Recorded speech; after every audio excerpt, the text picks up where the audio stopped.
옆에 계신 분들과 함께 인사하겠습니다. 잘 오셨습니다. 잘 될 겁니다. 잘 될 겁니다. 가슴에 손을 얹어보세요. 가슴에 손을 얹고 이렇게 선포하겠습니다. 나는 복받은 사람입니다. 나는 잘 되는 사람입니다. 할렐루야. 그렇습니다. 예수님을 영접하고 믿는 저희들은 가장 큰 복을 받은 사람이고 하나님께서 도와주시는 잘 되는 사람인 줄로 믿습니다. 창세기 39장에 보면 요셉이 애굽으로 팔려갑니다. 형들에게 미움을 받아서 팔려가요. 보디발의 집에 노예가 됩니다. 거기서 부지런히 그래도 열심히 잘 사는데 억울한 누명을 쓰고 감옥에 갑니다. 여러분, 이런 좋지 않는 인생이 어디 있습니까? 형제들한테 팔려가고 먼 나라에 노예가 되고 노예로 종으로 그래도 성실하게 잘 사는데 억울한 누명을 쓰고 감옥에 갑니다. 그런데요, 성경은 이 요셉의 삶을 하나님이 함께 하시기 때문에 형통하다고 말씀하고 있습니다. 타국에 팔려가고 노예로 전락하고 감옥에 가는 것이 뭐가 형통이겠어요? 그런데 형통하다는 겁니다. 왜요? 하나님이 함께 계시기 때문에. 하나님이 함께 계시는 그 삶으로 결국 그렇게 먼 길까지 갔던 그 삶이 요셉이 애굽의 총리 대신이 되는 지름길이 되었던 것을 볼 수가 있습니다. 지금 우리의 삶이 요셉처럼 힘들고 어렵더라도 하나님께서 이끌어 가시는 잘 되는 사람인 줄로 믿으시기를 주님의 이름으로 축원합니다. 요즘 젊은이들이 쓰는 말 가운데 할만한이라고 하는 말이 있습니다. 그 말은 할 말은 많지만 하지 않겠다는 뜻이에요. 여러분, 살면서 참 할 말이 많죠. 더군다나 여럿이 함께 모여 있다 보면 지내다 보면 더더욱 할 말이 많습니다.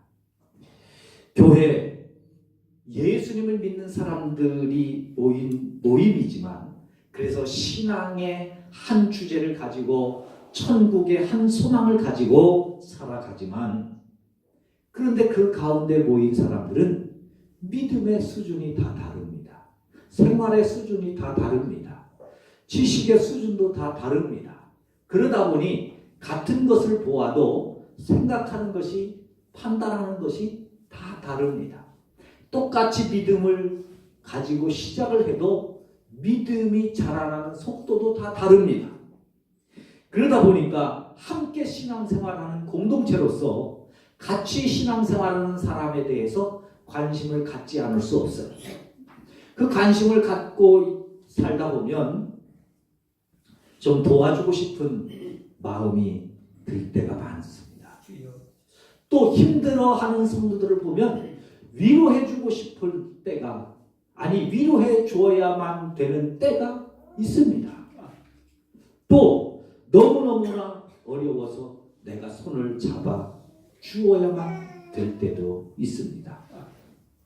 그래서 그럴 때는 선한 마음으로 그 사람을 좀 도와주고 싶고 격려하고 싶고 위로하고 싶고 품어주고 싶고 바른 믿음으로 이끌어주고 싶은 마음이 들 때가 참 많지요.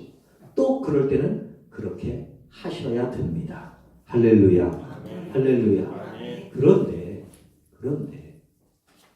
그렇게 해야만 되는데 방법은 우리가 깊이 생각해 보아야만 한다는 겁니다. 이솝 우화의 이야기 가운데 여우와 두루미 이야기 잘 아시죠?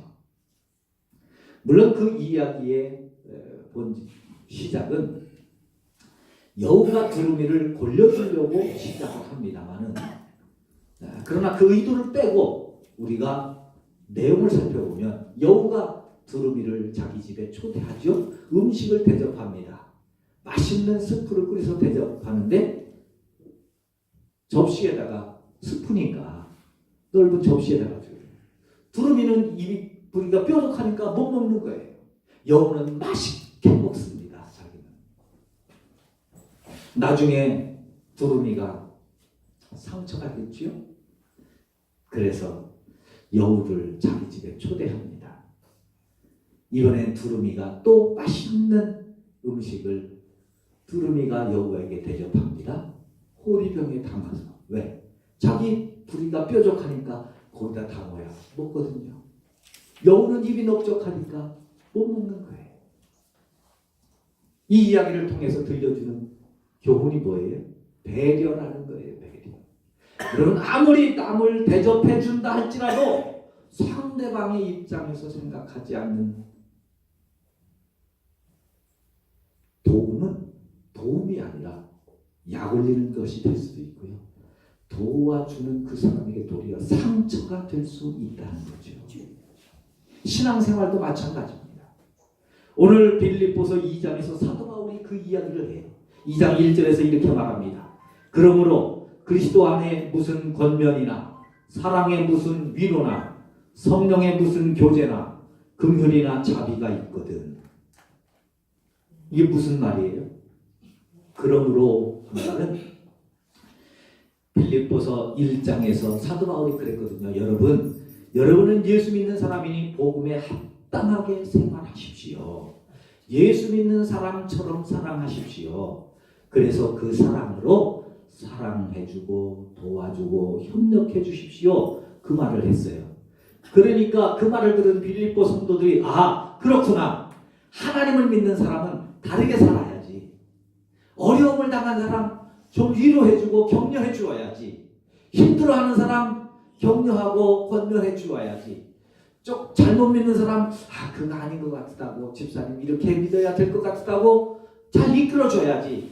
그런 마음을 가지고 지금 예수님 안에서 권면, 격려, 위로 또 교제 함께 하기 위해서 이것을 하려고 마음을 먹는 그 순간에 사도 바울이 말하는 거예요. 그런데 그렇게 하는 것도 중요한데 거기에 아주 중요한 신앙의 원리를 가지고 있어야 된다. 도와주는 것도 잘 도와줘야지 안 그러면 상처가 된다는 거예요. 그래서 잘 도와주라고 말하고 있습니다. 그러면 우리가 어떻게 다른 사람들을 격려하고 위로하고 사랑해야 할 때 어떻게 해야 될까요?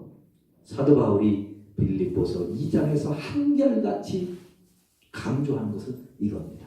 한번 따라해 보실까요? 사랑하는 마음으로 겸손하게 사랑하는 마음으로 겸손하게 할렐루야. 신앙생활 하다 보면 이렇게 잘 믿도록 도와주고 싶고 너무 힘들어해서 위로해주고 싶은 사람 또 함께 교제를 나누면서 사랑과 긍휼을 베풀어야 될 때가 있지요. 여러분 그럴 때는 망설이지 말고 기꺼이 격려와 위로와 사랑으로 함께 할 수 있기를 바랍니다. 그게 공동체예요. 그냥 나 혼자 주일날 교회 와서 예배 달랑 드리고 가는 것은 공동체가 아닙니다. 그건 교회가 아니에요. 교회는 사람들의 모임입니다. 모임 속에 교제가 이루어져야 그게 온전한 교회예요. 그러니까 어려움을 당한 성도들은 있을 때는 같이 가서 위로해주고 격려해주고 함께 해야 됩니다. 또 힘들어하는 성도들 함께 격려해주고 또 나 혼자가 아니라 같이 옆에 신앙생활하는 사람들과 같이 만나서 교제도 하고 함께 나눌 수 있어야 됩니다. 그게 교회예요. 그런데 그렇게 하는 것 못지않게 중요한 것이 있는데 그렇게 할 때 그 접근도 조심해야 된다는 겁니다. 그 뭐냐? 그 조심하는 마음. 첫째, 나보다 그 사람을 낮게 여겨야 된다는 거예요. 아멘. 할렐루야. 아멘. 할렐루야. 아멘. 내가 돈이 많으니까 너 어려웠을 때 도와준다? 아니요. 그런 마음으로는 상처만 될 뿐입니다. 내가 믿음이 크니까 너 도와준다. 그런 마음은 상대방의 상처를 줄 수밖에 없다는 거예요. 그래서 다른 사람을 낮게 여기는 거예요. 당신이 나보다 훌륭하지만 지금 너무 힘들어하니까 혹시 내가 조금 도움이 됐으면 좋겠습니다 하는 그런 마음으로 다가가야 된다는 거예요. 안 그러면 도와주는 게 별 의미가 없어요. 우리 교회에 와서는 제가 본격적으로 못했는데, 제가 전에 있던 교회에서는 1년에 어렵지만 1년에 그래도 쌀을 그 크리스마스 때나 이럴 때는 한 20포대씩 이렇게 해서 도와줬어요. 도와줄 때 철칙이 있습니다. 동사무소에 꼭 그 사회복지 담당자를 만나서 도움이 필요한 분들을 묻습니다. 그리고 그분들에게 저희들이 직접 배달합니다. 그런데요, 배달하는데 받는 사람은 이 사람들이 어디서 왔는지, 왜 하는지 몰라요. 한 번도 가르치지 않았어요. 그 동사무소에서 그러는 거예요. 직원이, 이거 목사님 그러면 어느 교회에서 이렇게 한다고 저희들이 할까요? 아니요, 얘기하지 마세요. 얘기하지 마세요. 목사로서 왜 우리 교회에서, 성은교회에서 도와준다고, 이거 예수님의 사랑으로 도와주는 거라고 왜 말하고 싶지 않겠어요? 너무너무 하고 싶지요. 너무너무 죄송하지만 생색도 내고 싶어요. 우리 어렵지만 이런 거 하는 겁니다. 힘들지만 하는 겁니다. 말하고 싶었어요. 그런데 그렇게 안 했습니다. 왠지 아세요? 알량하게 그거 하나 조금 도와주고 교회에서 교회하고 그런 소리 듣기 싫어서요. 정말 예수님의 마음을 들려주고 싶어서요. 한 번은 이제 해마다 가니까 한 분이 그러더라고요. 어디서 오셨어요? 네, 가까운 데서 왔어요. 아니 지난번에도 제가 받았는데 너무 고마워서 교회에서 오신 거 맞죠? 그러더라고요. 그래서 예, 맞습니다. 그래서 예, 맞습니다. 어느 교회예요? 예수님을 잘 믿는 교회입니다. 그냥 그렇게 하고 말았어요. 여러분, 돕는다고 다 돕는 게 아니에요. 잘 도와야 됩니다. 사도 바울이 지금 그러는 거예요. 빌립보 교회가 지금 그리스도 안에서 권면합니다. 사랑으로 위로합니다. 성령 안에서 교제합니다. 얼마나 좋은 교회예요. 성도들이 열심을 가지고. 그런데요, 빌립보서를 가만히 읽어보면요, 빌립보 교회가 조용하지 못해요. 서로 분열돼요. 나뉘어요. 왜 그런지 아세요? 사랑이 부족하기 때문에. 겸손이 부족했기 때문에. 조금 해놓고요, 이거 내가 했는데, 우리가 하는 건데, 응? 도와주면 고맙다고 말이나 하지. 말도 안 한다고. 도와주고 나서. 내가 어려울 때 그렇게 가가지고 위로해주고 격려해줬는데, 사람이 그럴 수 있냐. 뒤에서 말이야. 그런 소리 하고. 여러분, 그게 교회를 분열시키는 거예요. 그런 도움은 몰라요. 절실할 때는 도움 받는 것도 좋겠지만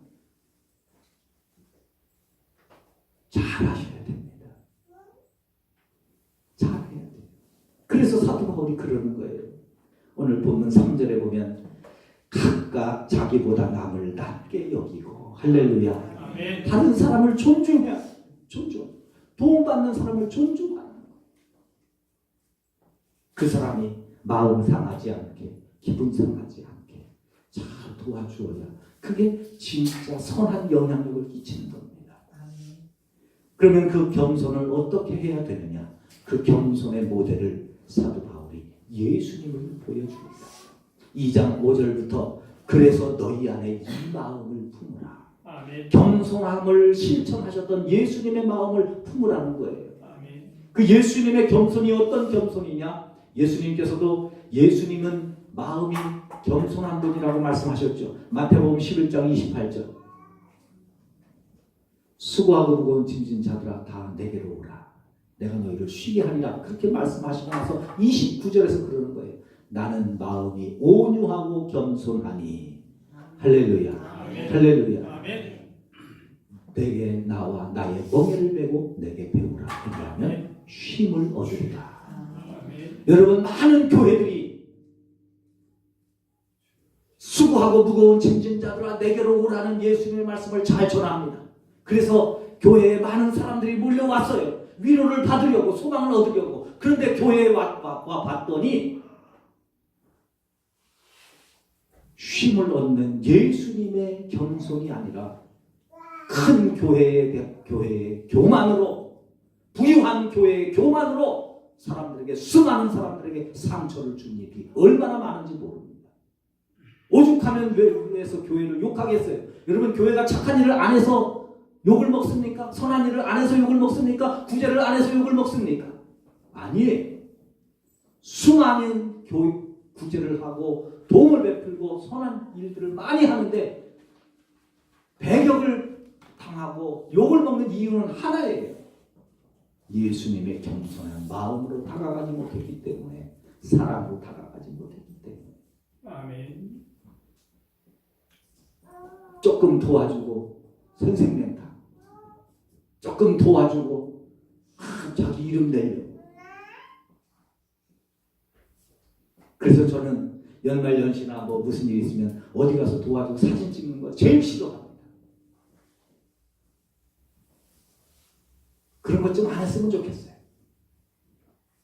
물론 전략적으로 좀 그런 일을 할 필요도 있기는 해요. 왜냐하면 불교나 천주교나 이런 데서는요, 우리 기독교에서 하는 거에 도움에 절반도 못 당합니다. 사회에 교회가 얼마나 많은 일을 하는 거예요. 그런데 다 은밀하게 하기 때문에 나타나지 않기는 합니다만은, 그래서 교회 욕을 몰라서 하는 사람들도 있지만, 근데 그거를 또 어떤 사람들은 너무 그걸로 상처를 주기 때문에 문제가 되는 거예요. 그래서 사도 바울이 말하는 거예요. 예수님의 겸손을 배우라. 그 마음을 배우라. 할렐루야. 아멘. 할렐루야. 아멘. 적어도 우리 교회만큼은 이 예수님의 겸손의 마음을 품고 살아가고 섬기는 은혜가 있기를 주님의 이름으로 축원합니다. 아멘. 옆에 성도가 힘들어할 때 도움을 주고 싶거든 꼭 명심하세요. 나보다 남을 그분을 존귀하게 여기고, 그리고 겸손한 마음으로 그 사람에게 도움이 될 만한 도움을 베풀 수 있는 예수님의 겸손한 마음을 가질 수 있기를 바랍니다. 아멘. 예수님이 어떻게 겸손했느냐? 5절부터 보면 이렇게 말씀합니다. 예수님은 하나님과 같은 분이시다. 아멘. 하나님과 같은 분이라는 거예요. 그런데 하나님과 같은 분인데 예수님도 하나님의 자리, 하나님과 같이 되고 싶은 마음, 아니 당연히 그런 마음 있어야 가질만 하잖아요.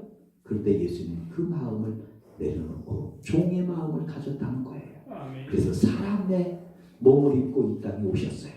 십자가에 죽으셨습니다. 아멘. 이유가 뭔지 아세요? 하나님의 뜻이기 때문에. 아멘. 하나님의 뜻이기 때문에. 내가 사람의 몸을 입고 이 땅에 왔으면 그만큼 했으면 됐지. 언제까지 더 해야 되는 거예요? 언제까지 순종해야 되는 거예요? 죽을 때까지요. 죽을 때까지. 그게 예수님의 겸손이라는 거예요. 여러분, 섬김은 그렇게 하는 거라는 거예요. 내가 이만큼 도와줬으니까 상대방이 이만큼은 하겠지라고 하는 기대를 갖는 순간 그 도움은 이미 예수님의 마음과는 차이가 있는 거예요. 예수님은 십자가에 죽으셨기 때문에 모든 인간이 내가 죽었으니까 너희들이 최소한 다 믿어야지. 아니요. 예수님은요, 그냥 하나님의 뜻에 따라서 그냥 십자가에 죽으시는 거예요. 거기까지 겸손해지시는 거예요. 이게 예수님의 겸손입니다. 사랑하는 성도 여러분, 신앙생활 하면서 우리 교회에서 하나님을 섬길 때 같이 신앙생활하는 옆에 사람 돌보면서 함께 걸어가는 것 참 중요합니다. 섬기는 것 중요합니다. 그런데 섬기는 것만큼 섬기는 방법도 중요합니다. 그분을 내가 어떻게 도와야 되는지, 어떻게 사랑해야 하는지 예수님의 모습을 배울 수 있기를 바랍니다. 아멘. 일방적인 봉사, 일방적인 섬김은 오히려 짐이 될 수 있습니다. 더 좋은 섬김을 배우라고 하는 사도 바울의 이 권면을 오늘 우리의 마음에 새기십시다. 예수님의 마음으로 시작해보십시다. 아멘. 그것이 진정한 섬김이 될 겁니다. 아멘. 겸손한 마음으로 다가가실 때 우리의 섬김이 귀한 섬김이 될 줄로 믿습니다. 아멘. 우리가 즐겨 부르는 CCM처럼 당신의 그 섬김이 천국에서 해같이 빛날 것입니다. 아멘. 여러분들의 섬김이 큰 위로가 될 것입니다. 아멘. 여러분들의 권면이 믿음을 바르게 세우는 좋은 기준이 될 것입니다. 아멘. 그래서 참 좋은 우리 교회의 모습이 여러분들의 섬김을 통해서 나타날 수 있기를 예수님의 이름으로 축원합니다. 아멘. 하나님 아버지 감사합니다.